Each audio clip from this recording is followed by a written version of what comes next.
Umviriza ngo mwami ngaho wahuye mwami zokwama nagushimira. Icyo nkoreye mwami zokwama mvuga amashimwe yawe. Icyo wamvutse kuri jewe mwami kigashika ndetse nikitarashika cyose nzokwama ndagishima. Na karirimbo karirimbwe na Honorable Sauda MBONEKO. Umviriza ngaha.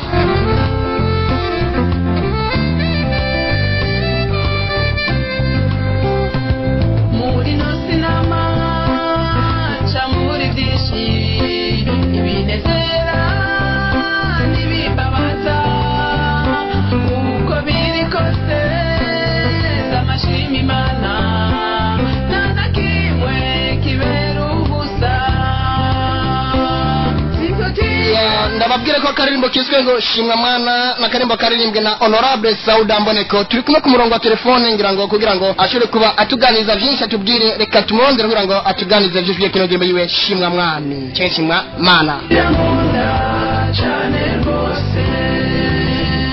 Ya jamaa twasha ku murongo rero uno mu mama wacu Honorable tukuramutse Sauda, umeze neza?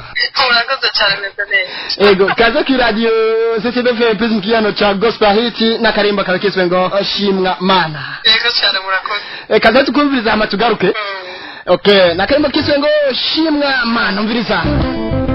Kamaso yanje atachari kuna simana imonera byose mukamatu yanje. Ya tugaruka rero twakira umutume wacu ari we Sauda Honorable. Akakaririmbo shimwa mana byaje kugira ngo uririmbe akaremo gushima ukenguruka. Hari kimana yari yakoze? Imana yamaye dukoreye byinshi. Reka manda bashikire kwa mwanyumviriye ko. Yego. Aba doko karirimbo mwashime ugashira ku rutonde bizumvise no mu. Yego. Mumbaje ati hari kimana yari yakoze. Imana yamaye dukoreye byinshi buri munsi. Ishimwe najyamana mu mutima wanje. Yego.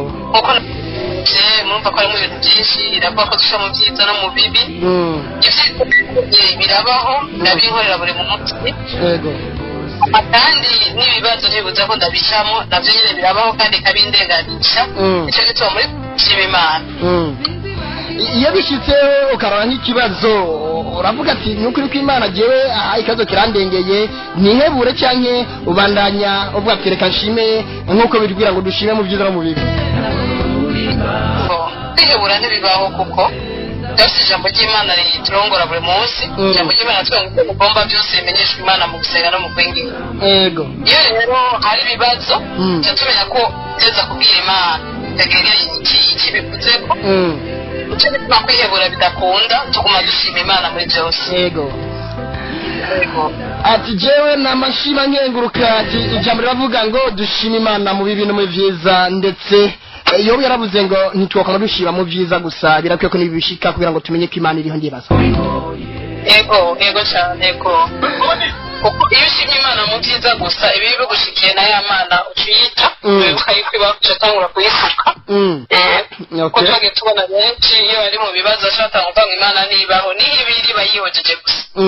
Ati Imana iba yarindiye karaba utwo wigira. Yego cyane. Ya nabwo ko turi kumwe na Honorable Sauda MBONEKO kugira ngo shimwa mana. Mbega we wahuri nawe kurumviza ibiganiro bya CCBF Prince cyangwa cya Gospel Hit. Urukura shima Imana cyangwa ugenje cyo bati Imana ni yampebye yantaye byagenze gute? Abantu bakora inzira nkuko Sauda ubabwira gute? Ndababwira baremesha ababwira ko Imana kubanza kuko ari ubuzima bwacu iminsi yose bwa buri munsi. Bise nta na kimwe kituba ko itakitse gusa ni ifatamo. Ko tubyifatamo rero hageze tubyifatamo tutayikengurukira, tubyifatamo tuyitera akagere, ariko icyo nzi iguma ari Imana. Rero ndabahanura kuyiguma hafi, kuyibako no kuyisenga, tuvuga ngo mutubwire ibyo mugomba byose, mumbwire ibyo mugomba byose. Kuba Imana ivuga byose nta na kimwe kiba gikwiyeho. Kuba n'ibyo bibazo birimo rero cyane. Ati ibibazo byose babirimo ati nimumenyeshe ibyanyu byose. Ariko je munyagirango tutaranabonga Imana yari ituzi. Bizigura ko kuyibwira ko mari ibinini kandi yari ibizi. Birakwiye. Birakwiye kuko yatubwira ngo abibutsohoraho nimusinzire. Mukomeze kuyibwira. Mukomeze kuyibwira kuko nuko bikosteza kuyibutsa twayibwira kandi dushaka kurakoresha ibyacu birimo mukumenya ko sikibazo kwa ababwira benshi arabwira satani arabwira abayari arabwira abapfumu arabwira ikimugo yakera kubona ko yayikibazo akaba yubwira ati ubu rero nta yindi siporo mfise nandi byitiro mfise mana yanjye wowe neza amaso murumva ko akaririmbo kameze neza cyane karirimbo kiswe ngo shimwe mwana karirimbwe na Honorable Sauda MBONEKO niwe tuba turaganya kuno mwanya tubwira ati aho muri hose haboze bitandukanye gerageza ubwira Imana ndakenguruka uko biri kose ugwaye uri ku musego ndetse uri mu ntambara zimeze gute wamwiha gushima Imana kubera ko hari abangira ngo usanga mwavukiye rimwe canke mwavukiye rimwe bakaba baramaze gusezera inosi bakaba barayazi guhindurwa amazina ariko kabwihema ati byose tuze turashima Imana yego cyane abakini kintu kidakora ati Imana yibera amashimwe rero niko bimeze ninaye fungwa zayo abishimira mugaburiye ati iyo dushimye tugati mwatsa gushingira intahe nibi kuvya dukoreye ati Imana ibikirafungura rero abantu bashiba kugaburira Imana bafite amakosa bashishikare kuzabarasenga Imana bongera bayishima ushima ubawongeje n'uburyo baremza dushimye ubawongeje adushimye babane kwishima nayibongera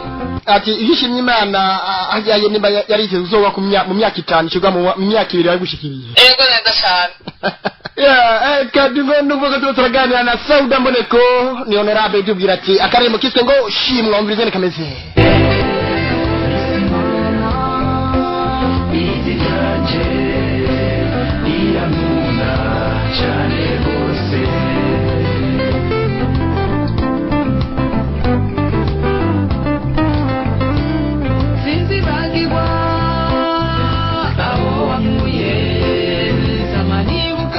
Sauda hano karukuvuga ngo sinzibagirwa wankuye aho hanyuma Imana yagukuye hari hehe kugira ngo namenye neza ati Sauda yavaye Imana yamuvaye mu kino kibanza imushira ngaha nkuko twabonye Yakobo ibikura kuri Yakobo ikaza kubimwita Israel arafata cyane icyambere yankuye mu byaha donc yamenyesha bibaho irama ishwa kuyizera hama kugira ngo tuzoranize ubwami bwo mwijuru icyo ni ikintu kinini cyane kuko ababaye batazi yuko n'iryo joro ribaho kandi zona rijamo ishimishe n'ishyamba cyane kubwo ubuzima bwanje irafise byinshi yakoze afite byinshi yakoze yagiye intera iteka muri byinshi inkura hasi iranduza gushika n'umunsi ndayishima kuko aho ndi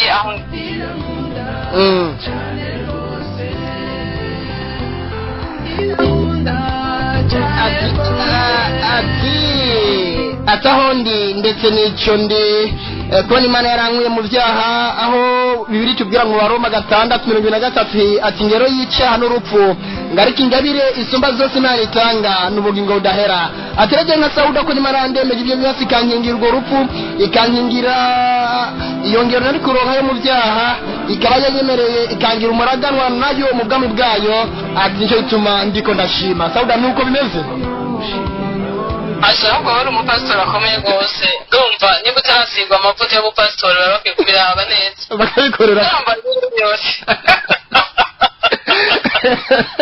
nuko rero turi kumwe na Sauda akarimba kavuga ngo shimwe Mana mbega nawe uri kurashima cyangwa imeze gute aka twibuze kubwira yuko bibira tubwira ngo ngenzaga ndakubwira kugira ngo ubyumve neza ko natwe tugiye gushima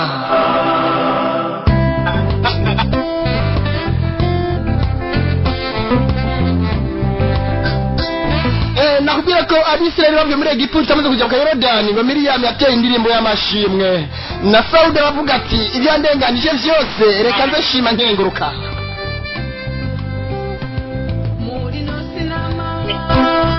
ati niko bimeze nawe ati wari wasimbiye Yorodani yari imbere yawe Imana kujabutsa ati reka nze shima nanjye nka Sauda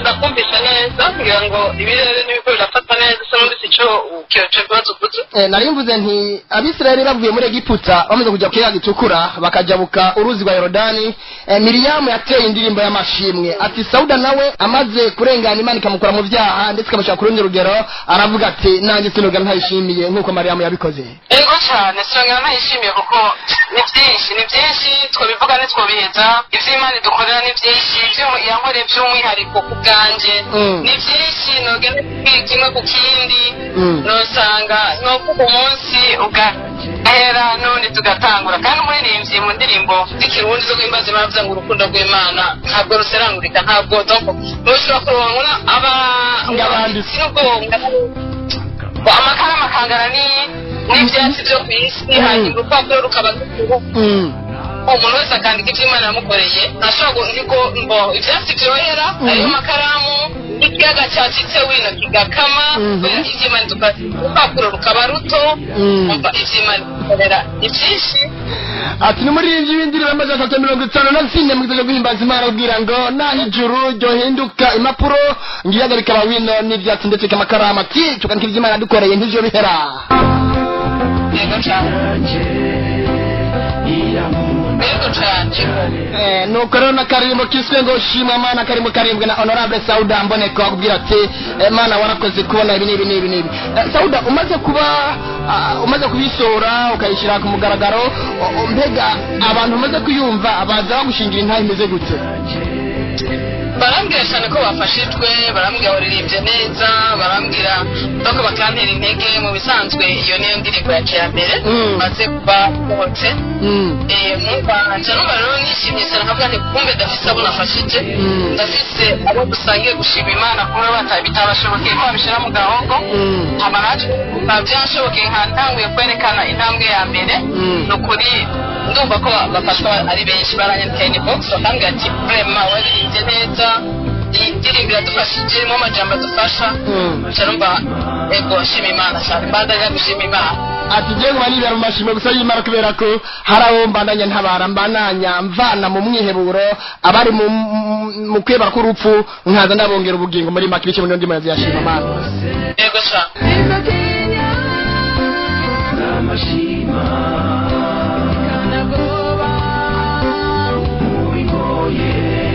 ati ntabwo bamubingoye ntabwo bamubinteye ibibazo ntabwo bamubiko birangwanya ati zokoma ndagushima gusa kubera ko uri Imana ishoboye byose. Sauda akantu kanyuma ndakubaza ndega amasanamu y'ino ndirimbo azaboneka ryari ngo tuze turabona neza no mu mama agiye kuba yinjira neza muri no kariyere yo kuririmba cyane ndirimbo zo guhimbaza Imana? amasanamu vuba aje ngirindiriye vuba amasanamu yaraboneka.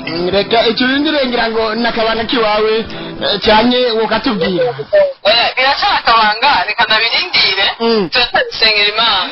Sawa gakunda mugazamu yabona kuri televiziyo ako naga surprise ngira ngo tubikiye k'amasanamu azameze ukuntu ndabyizeye. aha reka rero turindire agasurprise k'amasanamu y'indirimbo ngo yiswe shimwa Mana. Mbega muri ayo masanamu tuzobonamwe ibi bintu yaririmbye Sauda aritwereka neza aho Imana yamukuye abugaragaza ati Imana nari ngaha nza nshima kubera yankuye aha reka tubirindire ko bishe neza rutanga kubifubaguza ibyo muzobonamo ibyo mutazobonamo ariko nize kuzobahimbana. Okay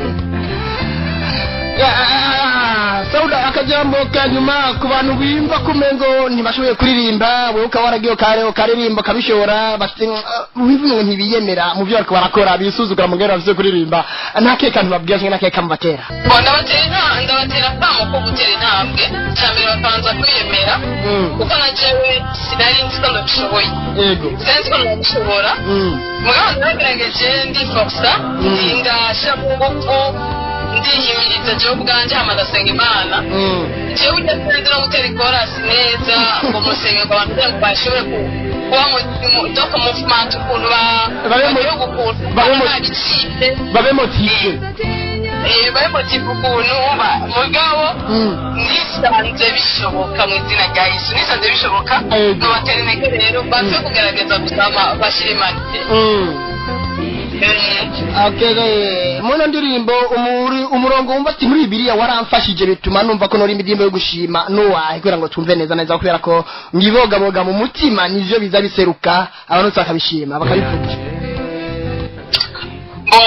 Reka tubandufatire ku ndirimbo ya 27 hari ibisheke tubwira uko hari nkomezi mu maraso izo nkomezi nizo zitubashisha gukora ikintu cyose yego ubwo ijambo ry'Imana indirimbo z'ikirundi hama ndetse akabwira ati sishobora gutinya sishobora kugira ubwoba ku bintu kinesheje cyose indirimbo irafasha naza kuyumvamo ati nta bwoba mu mutima wanje nta bwoba bademisa kabiri nako umurongo uvuga uti muri Bibiliya ndoko mu Filipi 4:4 avuga ngo mwame munezero mwame wacu ibihe byose yego mwame munezero kuko unezero uteza gushima amashimwa cyangwa wibuka Imana yagukoreye ngo ivyo mu bimenyesha Imana ndamusenga no mu kwinginga Paulo nta mpamvu nimwe abantu nta mpamvu nimwe kumva kumenga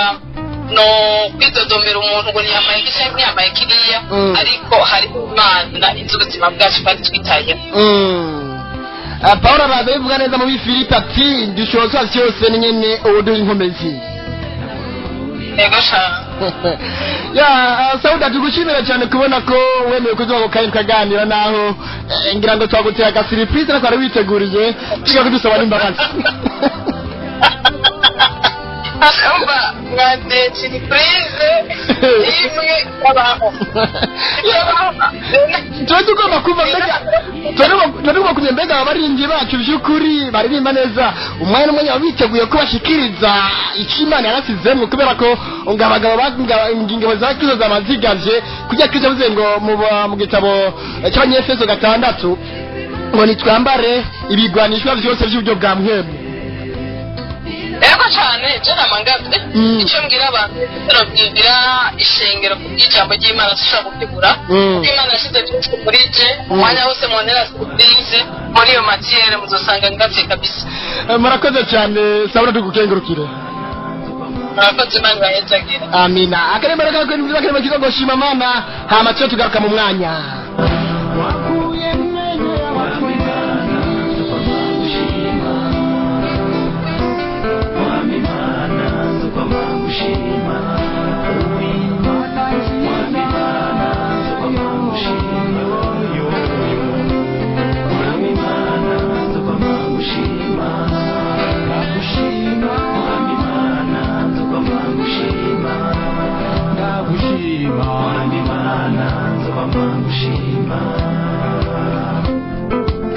Amen.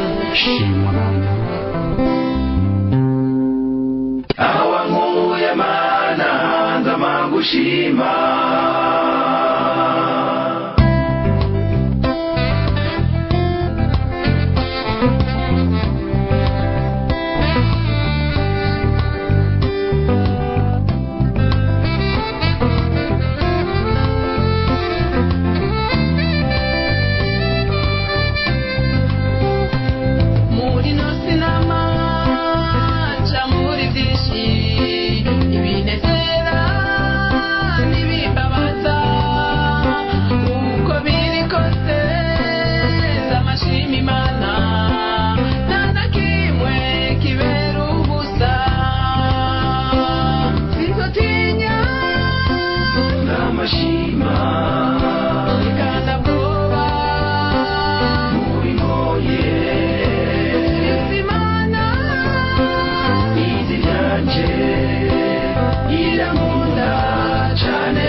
Natachari kumba Fisimana ingirira neza Sinzotinya Zamashima Kantamboa Mubingoye Fisimana Izi yanje Iramunda Chane sinzotinya n'amashima bikagakuba mu bingoye isimana izi ryanje irankunda cane rwose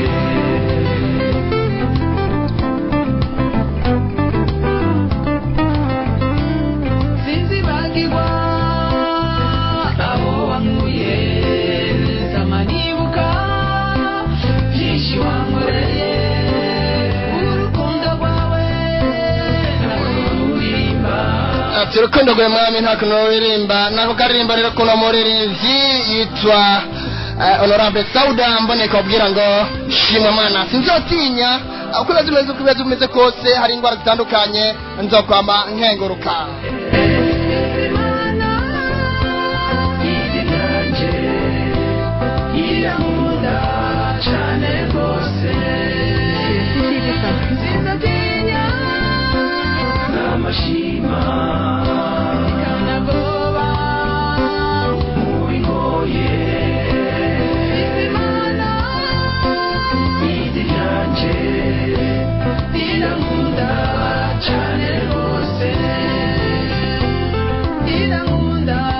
cyane rwose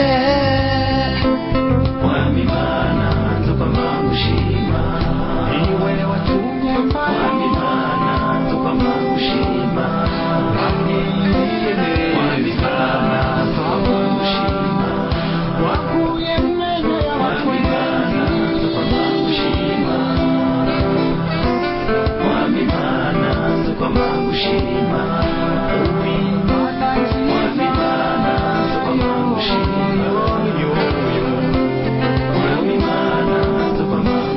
basi rero nuko karimbo ka Honorable Sauda MBONEKO ndabwira ngo shimwa mana ndabwira ko mu minsi agiye kwatuza kandi karimbo kandi gashasha kagiye kuba gasoka vuba ndazi nko mu ndwiza akaza kamaze kujya ahabona akarimbo gakomeye cyane we biteguye bito kakira umviza kano karimbo